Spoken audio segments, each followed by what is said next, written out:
Bonjour à tous, on se retrouve dans votre nouvelle étape vidéo où je vais vous parler d'agencement et de légalité dans les travaux et la location d'un bien immobilier. Donc déjà, l'agencement d'un bien, qu'est-ce qu'on recherche? C'est vraiment d'augmenter la surface perçue du bien immobilier. Donc quand vous rentrez dans un premier appartement, après une première visite, vous devez vous demander quels sont les travaux possibles. D'accord? Tous les appartements ne permettront pas, et toutes les maisons ne permettront pas de faire des travaux identiques les uns par rapport aux autres. Peut-être que certains appartements ne pourront pas vous permettre de créer plusieurs salles de bain, ou peut-être qu'ils ne pourront pas vous permettre de créer plusieurs chambres. Donc ça, c'est à vous de vous poser les questions. Est-ce qu'il y a des murs porteurs? Est-ce que je vais pouvoir ouvrir ces cloisons? C'est assez simple en général, vous tapez dessus, si ça sonne creux, c'est que c'est du placo, donc on peut facilement casser ces murs.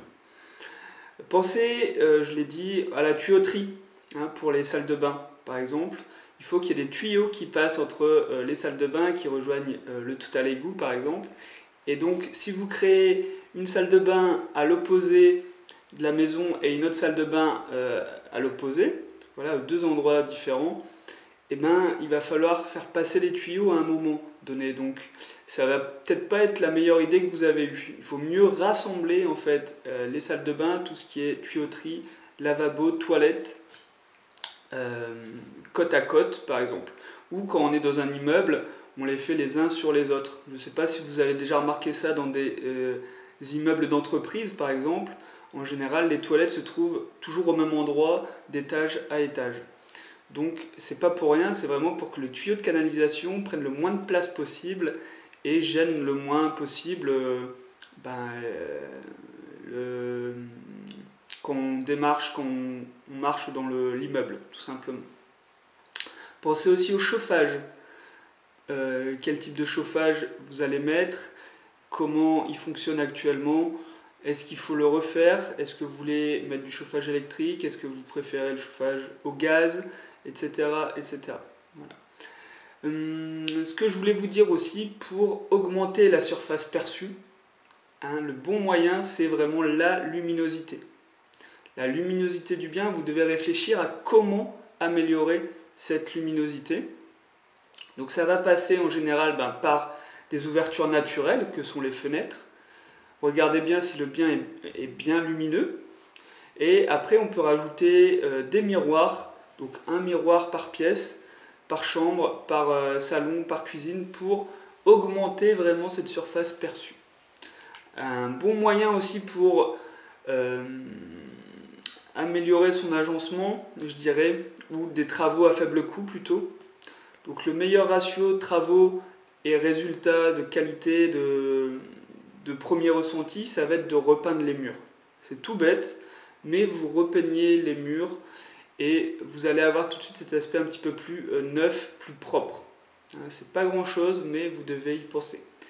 J'ai fait une vidéo aussi que je vais vous partager en dessous de cette vidéo où je parle plus longuement de l'agencement, comment améliorer l'agencement d'un bien immobilier et sa surface perçue. Après, en termes de légalité, il faut savoir qu'on ne peut pas louer n'importe quoi quand même. On parle d'un bien immobilier, on parle d'un logement pour une personne humaine, donc on doit lui assurer une certaine dignité. Alors déjà, toutes les chambres doivent faire plus de 9 mètres carrés, c'est la loi. En dessous, c'est interdit de louer des chambres de moins de 9 mètres carrés. En colocation, si vous êtes intéressé par de la colocation, il faut savoir qu'il y a deux types de baux. Il y a les baux communs, où là tous les colocataires signent le même bail, et il y a les baux individuels, où chaque colocataire est en fait responsable uniquement de sa chambre et de son loyer. Pour des baux communs, il faut une chambre de minimum 14 mètres carrés. Alors je sais, il y en a beaucoup de loueurs qui ne respectent pas cette règle. Mais honnêtement, si ils ont une amende, ça sera à eux de la payer. Donc, si l'agent immobilier vous dit mais non, c'est pas grave, il vérifie jamais, ce qui n'est pas vraiment faux, il y a rarement des contrôles, mais vous allez lui dire est-ce que c'est vous qui allez payer l'amende si je me fais contrôler? Vous allez voir qu'il va, il va arrêter de sourire, il va plus rien dire. Donc ça peut être un élément de négociation. Bon, je le répète, en réalité, effectivement, il n'y a pas un contrôleur des logements qui va venir contrôler et vous dire « Ah, ça fait 12 mètres carrés, vous n'avez pas le droit de louer avec un bail individuel ». En tout cas, moi, je préfère quand même respecter les règles pour ne pas avoir de mauvaises surprises.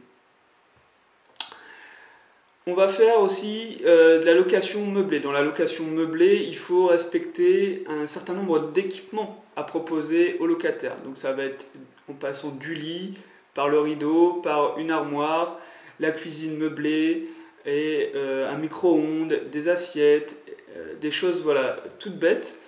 Un matériel aussi pour faire le ménage, des choses comme ça. Donc je vous mets toute la liste des équipements obligatoires aussi dans la description juste en dessous de cette vidéo et de ce module.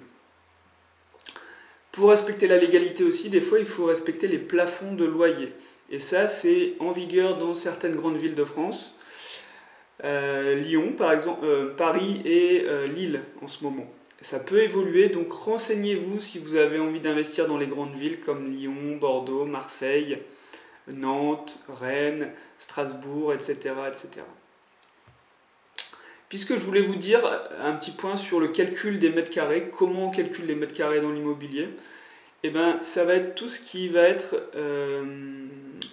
avec une hauteur de 2,20 m minimum. Donc en dessous de 2,20 m de hauteur, on ne compte plus les mètres carrés. C'est pour ça que dans des appartements sous les toits, on n'a que quelques mètres carrés affiché, légal, mais en réalité on a un petit peu plus de mètres carrés forcément parce que la hauteur sous pente elle est quand même utilisée. Vous avez donc 2,20 m minimum et on va prendre en compte aussi les placards hein, si ils ont une hauteur de plus de 2,20 m. Voilà, ça c'était pour une petite information, un petit point culturel, toujours pour améliorer votre culture sur l'immobilier. Bon, on se retrouve dans votre prochaine étape où je vais vous parler de achat-revente ou vivre de ses loyers. Qu'est-ce qu'il faut choisir? Pourquoi l'un? Pourquoi l'autre? Allez, on se retrouve tout de suite dans votre prochaine vidéo.